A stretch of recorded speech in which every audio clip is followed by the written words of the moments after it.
Kemudian kita akan membahas asas atau prinsip momen yang disebut sebagai teorema Varignon. Untuk menjelaskan teorema Varignon, ada dua pendekatan, yakni pendekatan skalar dan pendekatan vektor. Di sini saya akan menjelaskan pendekatan skalar karena akan lebih mudah untuk dipahami.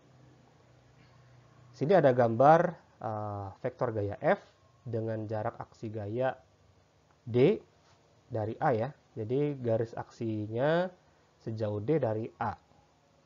Nah, maka kita bisa simpulkan bahwa vektor gaya F ini akan menimbulkan momen pada sekitar titik A searah jarum jam ya.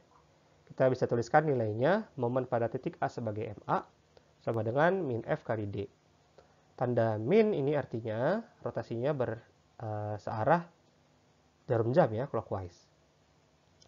Nah, gaya F ini dapat kita proyeksikan menjadi komponen-komponennya seperti ini.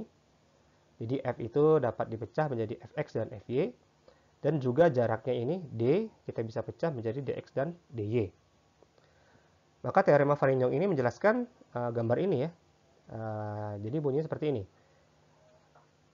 Momen pada suatu titik yang dihasilkan oleh suatu gaya sama dengan resultan momen dari setiap komponen gaya tersebut ya. Jadi di sini ada komponen Fx, ada komponen Fy. Jadi resultan momennya MA ini akan sama dengan hasil dari resultan Fy dan Fx ya. Nah, di sini saya pecah tadi F menjadi Fx dan Fy dan dengan momennya menjadi Dx dan Dy. Garis aksi gaya dengan momen haruslah tegak lurus ya. Jadi Fy harus berpasangan dengan Dx karena dia tegak lurus. Kemudian Dy harus berpasangan dengan Fx karena tegak lurus ya.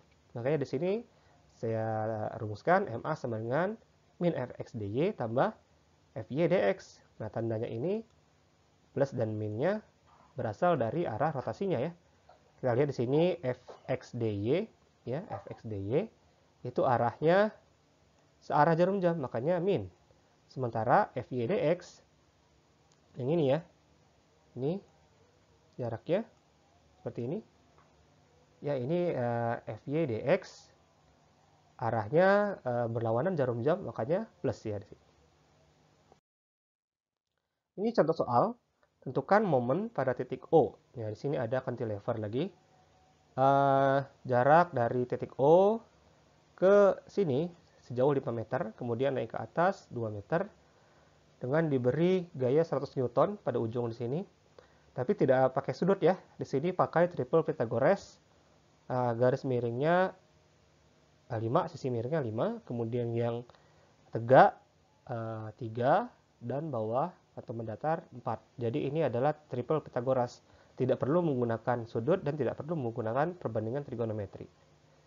Bagaimana cara penyelesaiannya? Nah, kita bisa dengan mudah menggunakan teorema Varignon. Kita pecah gaya tadi, F sama dengan 100 Newton, menjadi komponennya Fx dan Fy. Kita dapatkan di sini Fx perbandingannya 4/5 terhadap F ya. Kan F tadi yang 5 ya. 100 Newton itu perbandingan yang 5 karena miring. Fx itu yang mendatar berarti 4 ya. Makanya di sini Fx sama dengan 4/5 dikali 100 Newton, yaitu 80 Newton. Kemudian Fy adalah yang menurun ya, yang vertikal. Perbandingannya 3, berarti 3/5 kali 100, yaitu 60 Newton. Kita akan pasangkan ya Fx dengan lengan momen yang vertikal, jadi Fx dikali 2. Kemudian Fy dengan lengan momen yang mendatar atau 5 ya.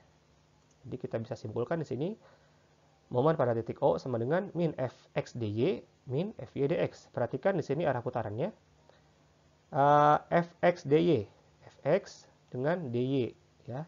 Kita ambil lengannya momen ini, kita putar ke arah sana. Tentu akan berotasi searah jarum jam. Kemudian Fy dx ya, jadi ini yang 5 meter didorong ke bawah ya, ke sini. Arah Fy-nya akan terjadi rotasi juga searah jarum jam. Maka tandanya minus ya. Kita bisa masukkan angkanya, min 80 Newton kali 2 meter, yaitu min 160 Newton meter, dikurang 60 Newton kali 5 meter, yaitu min 300 Newton meter. Totalnya min 460 Newton meter. Ya, karena adanya min, berarti otomatis arah dari resultan momennya adalah searah jarum jam. Kemudian contoh kedua, ada dua orang pekerja akan merubuhkan atau menumbangkan tiang ini. Tiang ini dari titik A sampai titik sini ya, saya nggak beri tanda, ini tingginya 12 feet, kemudian ke atas lagi 6 feet, totalnya ada 18 feet. Di ujung sini ada tegangan tali P dengan sudut 45 derajat terhadap titik B di sini ya, pekerjanya titik B. Kemudian pekerja yang kedua titik C menarik dengan tegangan tali F dengan menggunakan triple Pythagoras di sini sama dengan tadi ya. Jadi tidak pakai sudut namun menggunakan triple Pythagoras. Tentukan apakah tiang akan jatuh ke arah B. Kalau ke arah B berarti dia counter clockwise berlawanan jarum jam, atau ke arah C akan arahnya searah jarum jam ya, clockwise. Nah, ini pembahasannya. Jadi lengan momen harus berada pada sumbu Y kan ini. Karena tiangnya ada di sini. Tiangnya tegak pada sumbu Y. Maka komponen gayanya harus berada pada sumbu X. Ingat bahwa lengan momen dan gaya harus tegak lurus.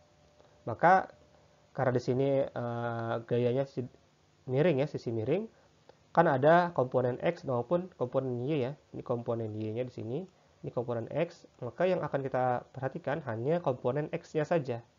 Ya. Sama dengan yang F ini ada komponen Y, ada komponen X. Kita hanya perhatikan yang komponen X saja. Tuh. Ya, jadi PX sama dengan 50 cos 45 ya. Jadi sudutnya kan tadi 45. Karena X itu di dekat sudut, berarti kita pakai cos. Sementara Fx, X itu perbandingannya 4, berarti 4/5 kali 80 pound, kita dapatkan 64 pound. Dari sini kita kalikan dengan lengan momennya untuk menghasilkan momen. Ya, jadi momen resultan pada titik A sama dengan plus, ya ke arah sana plus ya, yang P itu ke arahnya plus, Px kali 18 feet, 18 itu dari 12 tambah 6, jadi 18 ya, untuk yang P karena dia dari sini.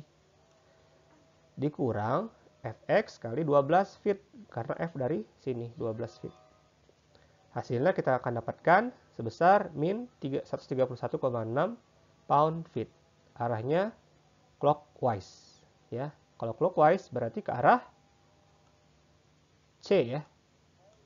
Ya, walaupun B itu lebih tinggi mengambil titiknya, tapi ternyata akan jatuh ke arah C. Kesimpulannya seperti itu.